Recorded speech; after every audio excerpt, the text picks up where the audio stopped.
شب‌های محلات بهره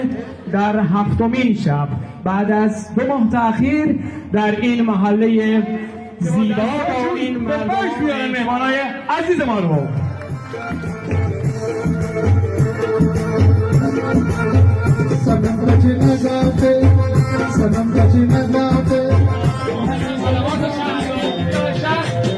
تیر تاریخ شد محمودان گرچازه‌ای عزیز، امیر سیاری و همه عزیزانی که همراه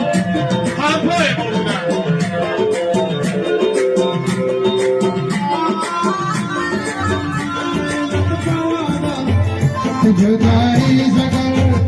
بودند.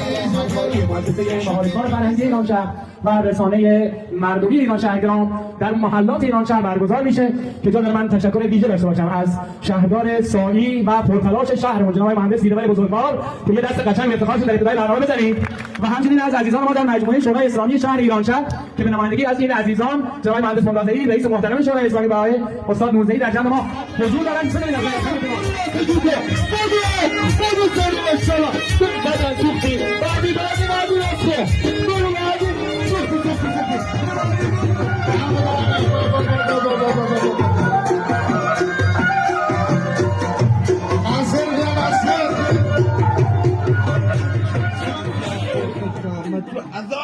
بچه که حکیموک تو تهنه نامه بگر چون نپرم